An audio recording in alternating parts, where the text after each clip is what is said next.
Olá, eu quero te dar as boas-vindas à nossa segunda aula do breve curso a respeito de santidade, desse tema fundamental para nós cristãos. Eu sou o pastor Cauê Esquinel e eu quero falar um pouco contigo desse tema que diz respeito à identidade de Deus e como ele compartilha conosco esse seu atributo. É sobre isso que nós vamos falar nessa aula. Na aula passada nós tivemos um panorama bíblico mostrando como homens muito relevantes na Bíblia tiveram que lidar com a santidade para cumprir o propósito que Deus tinha colocado a eles. Então, homens como Moisés, como Abraão, como Davi. Então, fica o convite. Assim que possível, assista a primeira aula, ela vai ajudar a fazer sentido as aulas seguintes, pois são os nossos grandes referenciais de personagens bíblicos que nos dão um testemunho de fé para que nós possamos viver e cooperar com o encargo que Jesus tem colocado para nós. Nessa aula nós vamos falar de uma parcela da santidade que é extremamente importante. Qual é o grande critério que você tem para seguir a santidade? Quando você olha para a vida que você tem vivido, quem é o grande padrão de santidade para você? Talvez você já consiga pensar em um pai espiritual, no pastor da sua igreja, naquele que lidera o ministério que você faz parte, que você congrega, isso está correto. De repente, um familiar que é muito devoto, isso está correto. Mas saibam que todos nós, seres humanos, somos sujeitos a um modelo excelente. E esse modelo não pôde ser estabelecido na Terra, pois ele era plenamente perfeito. Esse modelo é o modelo de Deus. Por isso que nós vamos falar nessa aula sobre a santidade de Deus. Essa aula especificamente, a segunda aula do curso Santidade, tratando diretamente da santidade de Deus, é sobre isso que eu quero falar um pouco com você. Você já viu essa imagem em algum momento? Essa imagem que está sendo projetada agora, dessas duas mãos quase que se tocando pelo dedo. Essa é uma pintura muito famosa que nos mostra, aqui antes de entrarmos em detalhes exatamente sobre ela, mas nos mostra um ambiente de um acesso à intimidade, de uma literal proximidade. Veja como os dedos estão próximos, como há um esforço da mão que está à direita para se encontrar com a mão que está à esquerda. Essa imagem é muito famosa e você vai ver qual é aqui. É a criação de Adão que Michelangelo pintou no século XVI, em 1511. Eu acredito que, principalmente na época da escola, nos livros didáticos, seja de história, de geografia ou principalmente de artes, já deve ter visto essa imagem. Ali mostra algo que para nós hoje vai ser extraído como um exemplo de santidade. Por que essa imagem de Michelangelo, quando Adão foi criado, pode nos ensinar e nos ministrar a respeito da santidade divina? Repare, nós temos ali então dois indivíduos. À esquerda, Adão, já nu, e à direita, Deus com as suas vestes brancas. É evidente que se alguém tem que ser Deus, Deus vai ser o da esquerda, o da direita. Agora repare, o homem que está à direita, que representa Deus, ele tem um esforço muito maior por alcançar o da esquerda. Repare como o dedo de Deus está muito mais rígido, vai muito mais em direção a Adão, e Adão quase que de uma maneira preguiçosa estica a mão para receber o contato de Deus. É como se Adão tivesse que se esforçar para encontrar Deus, mas Deus está indo na direção de Adão. Deus é uma figura muito mais poderosa. Se você traçar uma linha, Deus está num plano superior a Adão. Deus vem como que numa nuvem, enquanto Adão está na terra. Deus está se esforçando para ir até Adão. Isso nos ministra acerca da santidade, por quê? Porque o padrão não é aquele que está estabelecido diante dos nossos olhos. O padrão excelente está estabelecido acima. É Deus. E mais interessante é que nós somos como Adão nessa imagem. O nosso esforço para ser alcançado por Deus é sempre menor que o esforço que Deus tem para nos alcançar. Deus deseja tocar Adão como ele deseja nos tocar. O contato teria uma transferência do que Deus é para aquilo que Adão pode receber. A santidade de Deus é quando Deus coloca em nós características mais profundas do seu ser. Evidentemente que existe uma legalidade que nós precisamos dar para que a santidade de Deus cada vez mais se desenvolva em nossa vida. Mas o importante é entender que a cada passo que eu dou, Deus dá uma caminhada em minha direção. Então o que nós vemos nesse exemplo da pintura de Michelangelo, que tem o objetivo de talvez ensinar acerca de outras coisas, mas levando em conta o recorte dessa aula é que Deus santo, perfeito, com as vestes brancas, perfeito desde a eternidade, completamente santo, se esforça para encontrar um homem de uma maneira ingênua, de uma maneira pura, como Adão está ali, né? Uma maneira até porque não preguiçosa, porque Adão está reclinado enquanto Deus faz o esforço de esticar o braço. Deus deseja que nós sejamos santos como Ele é santo. Deus deseja, se você tem uma vida de oração, isso é muito notório para você, que Deus tem cada vez mais se esforçado para se comunicar contigo. Talvez o irmão que não tem uma prática de leitura bíblica, uma prática de devoção, não tem o seu momento de devocional diário, vai ter dificuldade para entender o que Deus tem esperado dele. Mas todo cristão que se aprofunda nos exercícios espirituais, né, nos hábitos espirituais, repara que quando ele percebe a voz de Deus, é como se o passado fosse desbloqueado e ele tem consciência de que Deus há muito tempo tem comunicado com ele. Esse é o exemplo. Adão está sentado e Deus vem dos céus até Adão. Quando nós entramos em oração, Deus vem até nós para se comunicar conosco. Se você fizer uma breve leitura da sua vida, você vai perceber que o tanto que você tem dado para Deus é infinitamente menor do que Ele tem dado para você. E numa ótica da santidade nós precisamos sim que Deus desça e nos toque. Nós precisamos sim que haja uma proximidade, um toque de Deus transferir características dele, que é o padrão para nós, para a nossa natureza caída. Se nós não tivéssemos essa proximidade com Deus, nós não conseguiríamos cumprir a palavra de ser santo como Ele é santo. Então veja, para a gente avançar no nosso estudo, Deus, Ele de certa maneira quer que nós nos amoldemos, que a imagem dele seja restaurada em nós. E é necessário que o padrão perfeito, celestial, divino esteja próximo de nós. Pois se o meu testemunho de vida, se a minha expectativa é limitada pelo indivíduo que caminha comigo, por mais santo que ele for, eu vou me frustrar, porque o padrão perfeito é Deus, é Jesus Cristo. Então veja, nós temos padrões terrenos que são excelentes, são fundamentais para o nosso desenvolvimento de fé, mas os nossos olhos têm que estar também voltados para quem? Para quem é eterno, para aquele que está acima de nós, como Adão que está olhando um pouco acima do horizonte para Deus, está contemplando a majestade do Senhor, que assim seja conosco também, né? Termos um referencial de um Deus próximo, transformando a nossa identidade, restaurando a semelhança com Cristo. O centro dessa aula é esse versículo, como eu já fiz uma pequena introdução aqui, né? Citei ele algumas vezes. 1 Pedro, capítulo 1, verso 15 e verso 16. Esse é o centro da nossa aula de hoje. Então, se você tem a sua Bíblia, independente da versão, abre em 1 Pedro, a primeira carta escrita pelo apóstolo Pedro. Se você não leu, é um convite, é uma carta muito precisa, que vai falar muito da relevância de Cristo, né? Como a gente já vê logo no primeiro capítulo. Se você, de repente, não tem a sua Bíblia aberta, está sendo projetado para acompanhar conosco. Vamos para a leitura, então. 1 Pedro, o apóstolo diz: pelo contrário, assim como é santo aquele que os chamou, sejam santos vocês também em tudo o que fizerem, porque está escrito: sejam santos, porque eu sou santo. Quando nós olhamos para esses dois versículos, para essa passagem, o que nos chama a atenção na primeira linha é justamente como é santo.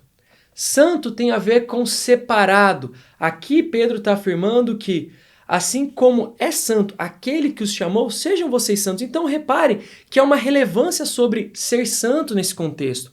E o que é ser santo? Ser santo é quem é separado. Mas separado de onde? Separado por qual finalidade? Santo é aquele que é separado do pecado. Então imagina, há uma ação de Deus que no meio de uma humanidade pecaminosa, ele de certa forma convida alguém a sair desse pecado, dessa realidade, que mesmo que essa pessoa venha a pecar, ela sabe que o pecado não é o lugar de habitação dela, tá bem? Então nós pecaremos, pois a nossa natureza é caída, mas nós sabemos que o nosso lugar não é no pecado, é em Cristo Jesus. Então, separado do pecado e separado para Deus. Então, o santo é aquele pecador que é separado do pecado para Deus. Então, você como eu fomos separados do pecado, tirados desse montulho e separados para Deus. E veja, Pedro está dizendo, assim como é santo, quem? Quem é santo?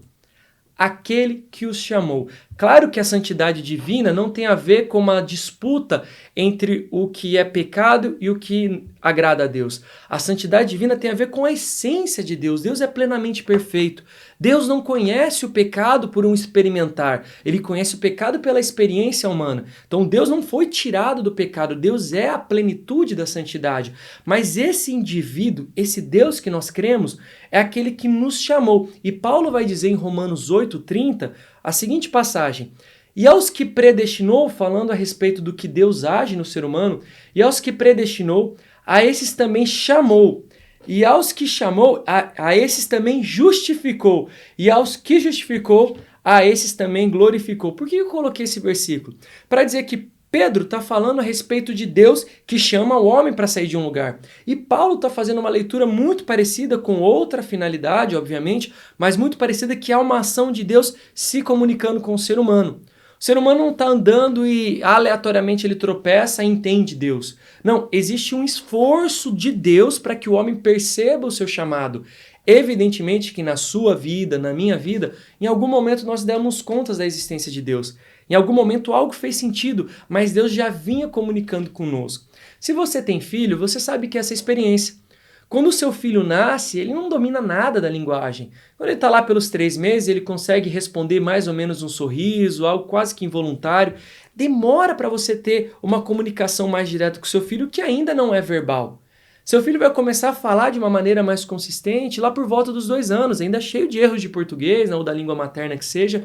Mas perceba, mesmo que seu filho só consiga te responder com 2 anos de idade, que ele terá um mínimo de maturidade para se comunicar contigo, para estabelecer um diálogo razoável e compreensível, você está falando com ele desde o nascimento ou desde a gestação. Não é porque o seu filho não entende hoje que você não falou com ele ontem. Não é porque você ainda tem pouca consciência que Deus não falou contigo antes.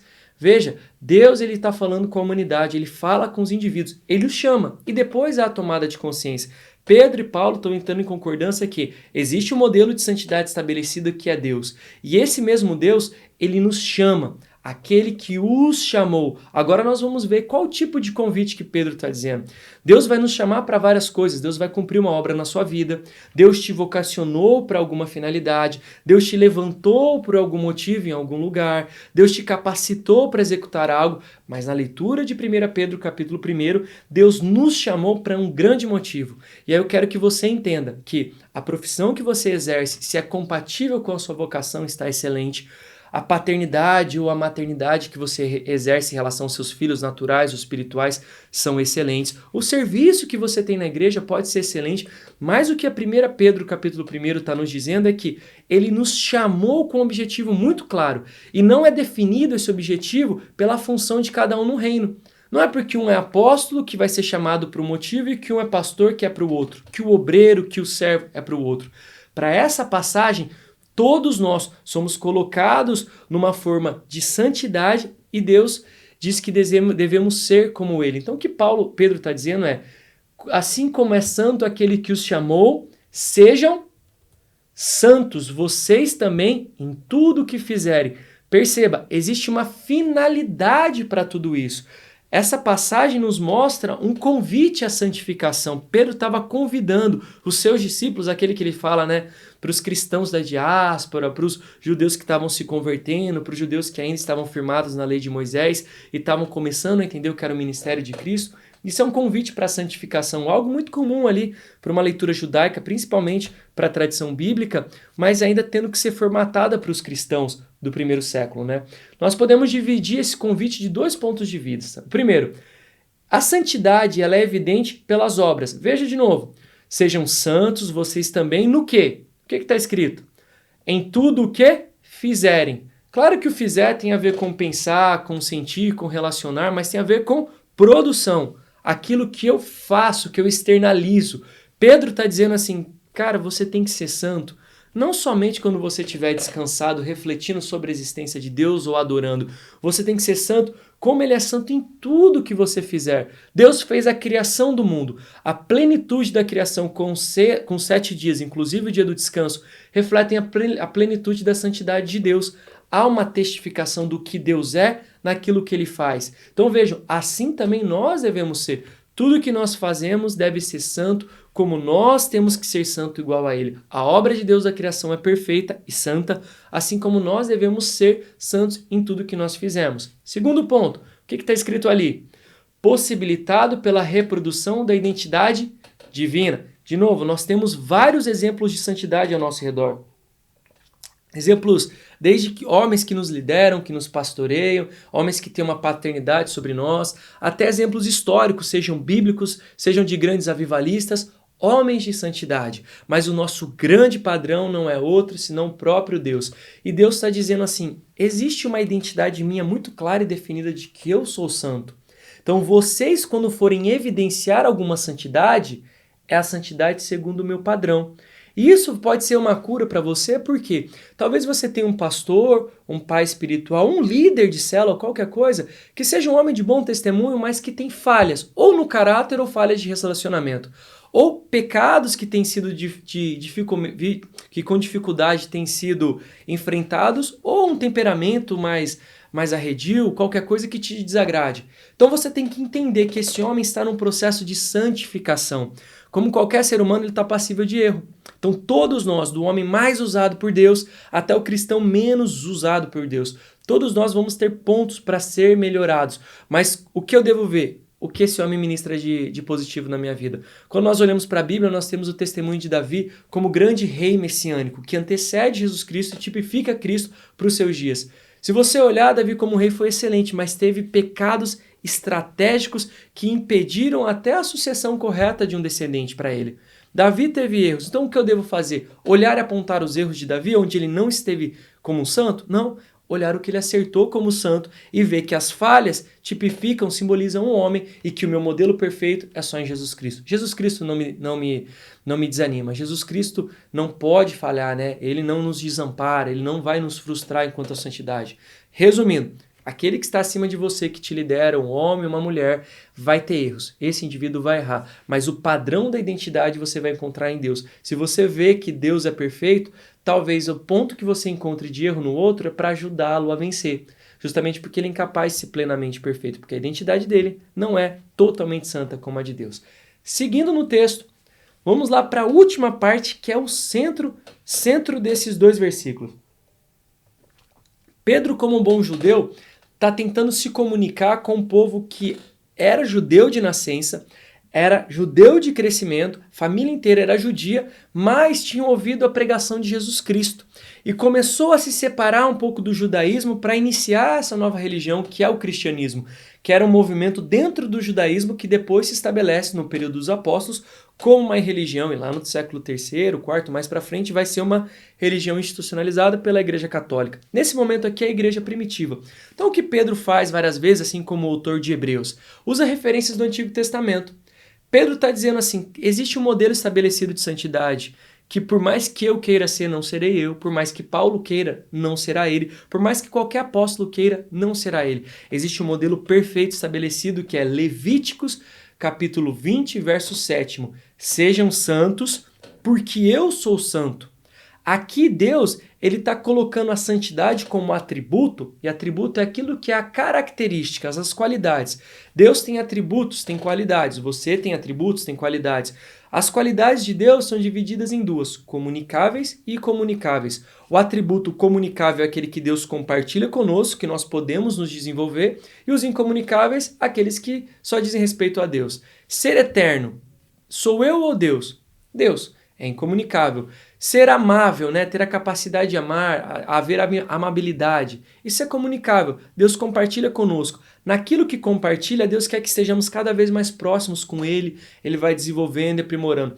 A eternidade de Deus, a onipresença, é impossível que Ele compartilhe conosco. Mas os demais, Ele espera que estejamos cada vez mais próximos. Então quando Ele diz, sejam santos porque eu sou santo, Deus não está mais colocando um convite como Pedro talvez tenha feito, né? Sejam santos vocês também tudo que fizerem. Aqui Deus está falando, sejam santos porque eu sou santo. Ele está dizendo para o povo assim, vocês são o meu povo, então vocês têm a obrigatoriedade de ser como eu sou. Vocês devem ser como eu sou. Se eu sou santo, vocês devem ser santos. E aí eu coloco essa questão para você que talvez nos acompanhou na última aula ou chegou aqui agora e tem refletido sobre a santidade.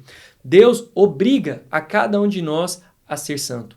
Não é um convite. Convite ele serve para qualquer outra coisa, mas a santidade é uma obrigação, porque é um atributo comunicável com Deus, de Deus. Ele divide conosco. E é uma ordenança. Sejam santos, porque eu sou santo. Assim a gente entende esse capítulo de Pedro, né, esses 2 versículos fundamentais. Se você quiser, volte à leitura. Até se você ler o versículo 14, vai estar falando da paternidade, vão estar falando dos filhinhos. Então, o filho obediente é aquele filho que cumpre a palavra do pai e chega na máxima desse primeiro capítulo, que é o fechamento de Levítico 27. Pedro está parafraseando e dizendo, sejam santos, porque eu sou santo. A leitura lá do Antigo Testamento aplicada para hoje. O Deus que exigiu santidade de Adão, o Deus que exigiu santidade de Abraão, de Moisés, ele continua a exigir santidade de nós. Se você é filho de Deus, você não é convidado, saiba disso, não é convidado a ser santo, você é obrigado a ser santo, porque o padrão que você reproduz é o padrão que Deus estabeleceu. Talvez você não acredite nisso, mas sabe que a sociedade tem te julgado assim. Por primeiro deslize que você tiver, se você vive em santidade, saiba que vão colocar uma questão para você, mas você não é cristão? Mas você não é da igreja? Como é que você faz isso? Você não é da igreja, mas você bebe? Você não é da igreja, mas dá mau testemunho? Você não é da igreja, mas não faz desse jeito? Por quê? Porque a sociedade sabe, mesmo uma sociedade caída, sabe que Deus é plenamente santo. E se você é um filho de Deus, você deve evidenciar a santidade do Senhor, a sua principal característica, né, da sua identidade. Pois bem, agora vamos imaginar um contexto bíblico. Deus está dizendo, aqui em Pedro, né, eles já tinham visto Jesus Cristo, mas para aqueles que não viram Jesus, que estão antes da escrita no Novo Testamento, né, aqueles que estão no Antigo Testamento, Deus sempre exigiu santidade. Nós vimos na aula passada, na testa, na frontal do sacerdote, do sumo sacerdote, estava escrito santidade ao Senhor, mas aí nós podemos chegar a uma questão que eu tenho certeza que você já se questionou e certeza que os homens do Antigo Testamento, quando um profeta, um rei, um sacerdote cobravam santidade, eu tenho certeza que eles se questionavam sobre isso. Que é essa pergunta aqui. Uma pergunta que eu elaborei, mas eu tenho certeza que muitas pessoas se questionam e principalmente os homens do Antigo Testamento. Você pode ler comigo? Devemos ser santos como Deus é santo. Passagem anterior. Mas como seremos iguais àquele que não vemos? Imagina, a Bíblia ela é literalmente dividida em 2 testamentos. O Antigo Testamento e o Novo Testamento. O que tem no meio disso na divisão? A encarnação. Jesus aparente. Homens que ouviram falar por meio de profecias e homens que viram ser revelado e depois que Jesus morre, homens que viram pelo testemunho. Mas eu quero que você perceba o seguinte. Deus ele exige desde o começo um padrão de santidade. Só que a santidade que Deus vai exigindo é comunicativa. Deus fala para Moisés, fala para Abraão, fala para Josué, fala para Davi, Salomão, Deus vai falando, o povo tem que ser santo. Santo como? Cumprindo a lei. Como? Se guardando, se consagrando. Como? E o povo, historicamente, como? Como? Lendo a lei e meditando nela. Mas como, Senhor? Como eu posso ser perfeito? Como eu posso ser santo? Eu entendi que é só isso, mas o que mais? O que mais? Chega um momento da história que Deus ele decide responder essa pergunta não mais com ordenanças, não mais levantando homens para explicarem a sua palavra, mas de uma maneira muito simples, que é mudando a história da humanidade. Veja como está esse projetado. Como Deus responde isso? Da primeira maneira é entendendo que havia, uma inexistência de um exemplo perfeito. Depois, Deus decide encarnar e, por fim, ele quer que nós sejamos testemunhas daquele que foi encarnado, Cristo. Primeiro exemplo, então, inexistência de um exemplo perfeito. Romanos 3, 10, 12, Paulo vai fazer uma leitura do Antigo Testamento e vai concluir que não há um justo, nenhum sequer. Não há quem entenda, não há quem busque a Deus, todos se desviaram e juntamente se tornaram inúteis. Não há quem faça o bem, não há nenhum sequer. Paulo está dizendo, na história da humanidade, até o dia que Jesus nasceu e depois que ele morreu, voltou a ser assim. Nunca houve um homem sequer que tenha sido santo, plenamente santo. Então, a inexistência de um exemplo perfeito estabelecido na humanidade, por mais que eu busque, nenhum homem tem uma santidade perfeita, nenhum homem é irrepreensível. Vamos para o segundo ponto. O que acontece então? Deus querendo responder essa questão, de certa maneira, eu estou responder essa questão de uma maneira simbólica, mas a vinda de Cristo tem outras finalidades, mas no nosso exemplo da aula, para Cristo ser uma testemunha, Deus está respondendo o seguinte, nenhum homem pode ser santo, nenhum homem pode ser plenamente santo. O que nós faremos, Deus, na Trindade? Nós enviaremos Jesus para que ele encarne, ele seja feito um homem e cumpra a perfeição. Aí sim, um homem será plenamente santo. Só que esse homem ele era divino. Então a encarnação que João vai dizer no 1,14, né? E o verbo se fez carne e habitou entre nós, cheio de graça e de verdade, vimos a sua glória, glória como do Filho unigênito do Pai. Deus está encarnando a santidade. Lembra do slide passado? A identidade de Deus é santa. Essa identidade está encarnando em Jesus Cristo para aí sim cumprir terrenamente a referência de santidade. A humanidade é toda pecaminosa, mas Deus, num contraste, veio para a terra e evidenciou, referenciou um exemplo de santidade. Ponto 3. Serviu como exemplo, tomou o nosso lugar na cruz. 2 Coríntios 5, 21. Aquele que não conheceu pecado, Deus o fez pecado por nós, para que nele fôssemos feitos justiça de Deus. Paulo está dizendo que Deus precisou resolver toda essa situação. Precisava de alguém santo para competir com os pecados da humanidade. Deus trabalhou de uma maneira econômica, como se numa balança tivesse os pecados de toda a humanidade, desde Adão até o último homem que vai ver a restauração de todas as coisas antes da volta de Cristo, né? No caso, até o último homem antes da volta de Cristo. Todo o pecado da humanidade está lá. Todo o pecado de homens que transgrediram, que haverão de transgredir, está lá. Estão lá, todos os pecados. Deus olha e fala, como é que eu vou contrabalancear isso? Se eu levanto um homem santo, Moisés, se ele fosse o mais santo possível, não conseguiria equilibrar isso. O que ele faz? Ele envia Jesus Cristo. O peso de Cristo, do sangue de Cristo, era suficiente não só para equiparar, mas para vencer o peso do pecado. Você entendeu? De uma maneira econômica, o peso do pecado da humanidade é menor que o peso do sangue de Cristo. E aí sim nós temos acesso à justiça de Deus, nós temos acesso à santificação e que o mais interessante, que esse mesmo que pesa para esse lado, ele nos convida a ser testemunhas. Testemunha, meu irmão, não é aquele cara, aquela pessoa, né, que ouviu falar de Jesus e saiu relatando. Isso é uma pessoa que conta história. Testemunha é aquele que tem experiências com Deus. Então você, quando lê a Bíblia, tem um entendimento espiritual, Deus conversa contigo, Deus age naquele momento. Você que tem experiências de vida com Deus, de um livramento, de alguma coisa, você é uma testemunha. Infelizmente, boa parte de nós tem apenas lido a Bíblia, decorado versículos e talvez postado no Instagram como algo motivacional, mas não tem buscado um relacionamento de Deus ao ponto de se tornar uma testemunha. O que Cristo quer é que nós sejamos santos e suas testemunhas. Então veja que além da santidade, ele nos vocaciona e nos comissiona de uma responsabilidade muito grande. É como se Deus dissesse, tá bem, a humanidade toda é pecadora, eu vou levantar um exemplo de santidade, Jesus, para que vocês vejam o que eu estou dizendo. Ele vai cumprir toda a lei de Moisés. Jesus vem e cumpre a lei. Ele vem não para revogar, mas para cumprir a lei. Jesus vai embora, manda o Espírito Santo que capacita a igreja. Agora, qual a nossa função? Ser o mais santo possível na sociedade e conseguir referenciar aquele do qual nós testemunhamos. Para que quando um homem nos olhar e ver a misericórdia em nós, o amor, ele vai dizer, isso não é possível de ser um ser humano. Isso tem que vir de algo mais excelente. Esse amor e o perdão, eles devem vir de Deus. E quando esse mesmo homem vir o pecado em nós estaremos apontando para Cristo, para que ele entenda que, por melhor que esse homem seja, ele ainda é um pecador, mas ele está seguindo o modelo perfeito. Ele está sendo aperfeiçoado por aquele que é perfeito. Ele está em santificação por aquele que é santo. E aí sim a igreja trabalha com autoridade, e aí sim a igreja evidencia Jesus Cristo. Então, recapitulando, Deus colocou como referência no meio de uma sociedade extremamente pecaminosa, numa história de pecado, Jesus Cristo, e esse mesmo Cristo nos vocaciona. Tem até uma imagem ali de um cordeiro, né? O cordeiro simbolizava para a tradição judaica como esse, não há manchas nele. Então esse cordeiro é um cordeiro imaculado, que era oferecido principalmente nas ocasiões de Páscoa, assim como Cristo foi. Então esse cordeiro é Jesus Cristo. Quando nós olhamos também, nós vamos avançando agora, já do meio para o final da aula, existem 3 tempos. Esse é um tema mais teórico. Então, tenha a tua atenção redobrada. Esse precisa um pouco mais de uma minuciosidade da tua atenção, que talvez você não vai encontrar exemplos práticos na sua vida. É um tema teológico, mas é fundamental para a gente encontrar a Bíblia com profundidade. Não só do superficial, mas entrar na profundidade bíblica. Existem 3 tempos na santificação que Jesus promove.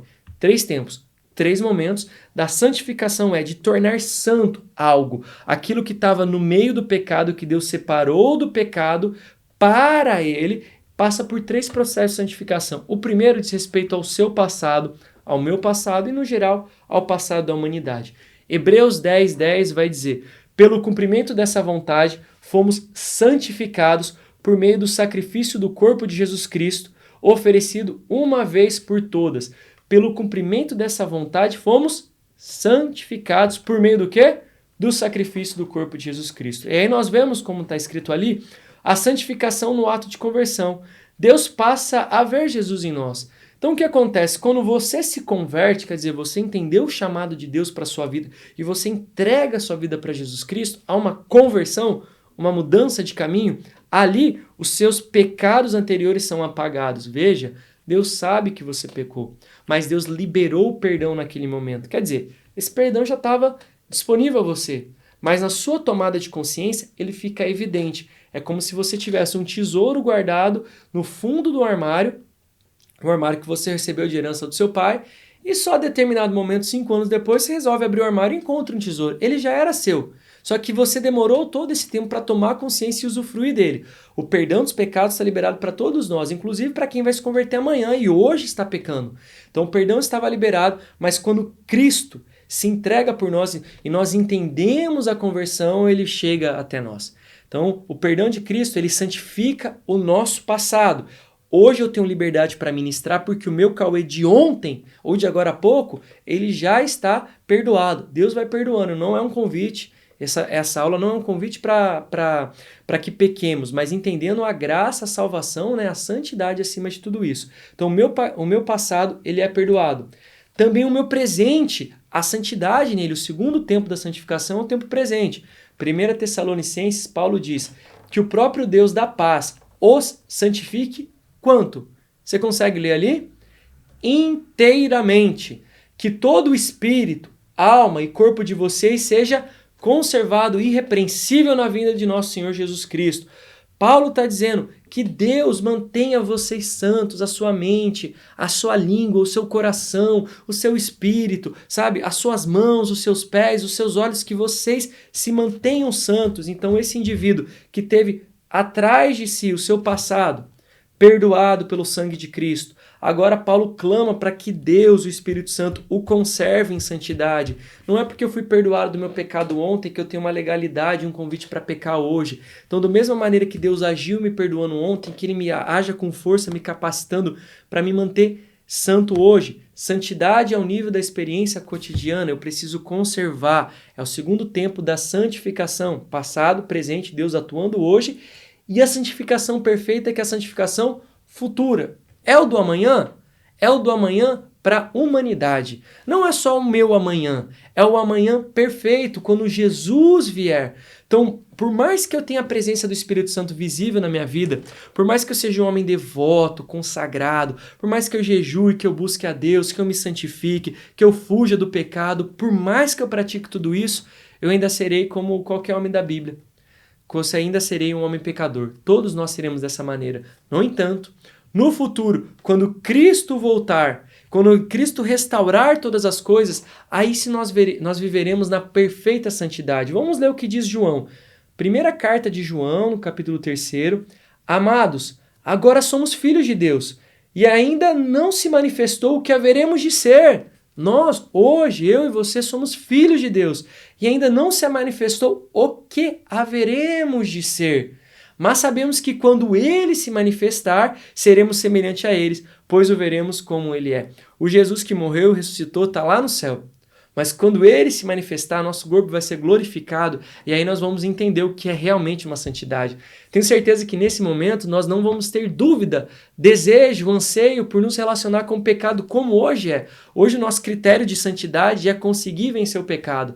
É não ter, olha, eu não tenho mais desejo por isso, eu venci. Não tenho mais desejo por aquilo, eu venci. Agora eu consigo me privar disso. Eu estou indo bem na santidade, minha santidade tem se desenvolvido.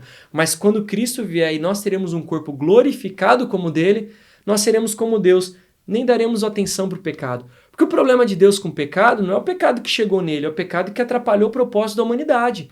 Assim também será conosco. Quando Cristo se manifestar, seremos com ele, né? É o que está dizendo ali.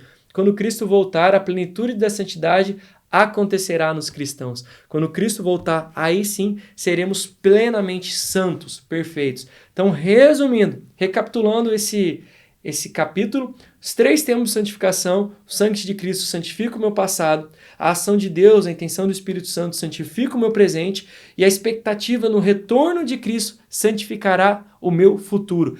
Veja então que os cristãos são uma nação santa para Deus, que Deus agiu no passado, no presente e no futuro. Se agora você não deu relevância na santidade, eu acredito que você precisa buscar mais de Deus, pois esse é um tema central nas Escrituras, central no entendimento de Deus. Se eu tirar essa característica de Cristo de santo, eu talvez vou ter apenas um profeta. O que diferenciava Cristo quando ele chega em Cesareia de Filipe e pergunta: o que os outros dizem que eu sou? Fica claro que estavam confundindo ele com qualquer profeta, Elias, João Batista, algum profeta. Mas quando ele pergunta para Pedro e a revelação vem dos céus, o que Pedro está dizendo? Tu és o Cristo, Filho do Deus vivo. Está dizendo o seguinte: em você não habita pecado. Os milagres que você fez, Jesus, outros homens já fizeram até maiores. Jesus andou sobre as águas, mas Moisés abriu as águas. Então Jesus levou 12 homens para um caminho de santificação, de entrega. Moisés levou um povo inteiro. Mas Moisés era um profeta, Jesus era santo, Jesus era o Filho de Deus. A santidade que havia em Jesus era muito maior que qualquer santidade que houve em Moisés.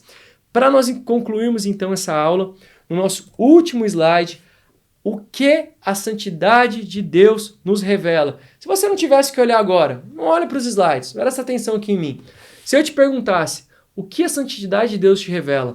Quando você lê a Bíblia, quando você está no momento que a presença de Deus está naquele lugar, seja no culto, o que for, quando você está concentrado, o que a santidade de Deus te revela? As respostas que estão aqui têm uma função pedagógica. Mas e para você? O que a santidade de Deus te revela? Você é capaz de dizer, quando você se contrasta com o Deus Santo, o que isso te revela? Eu coloquei 4 pontos aqui. Primeiro, que a perfeição é a essência de Deus. A perfeição é a essência.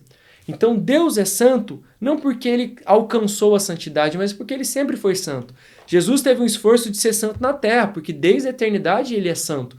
Quando eu falo um esforço no sentido de um esforço humano, porque ele sendo plenamente Deus não tinha problema com o pecado. Então a santidade evidencia a perfeição da essência de Cristo.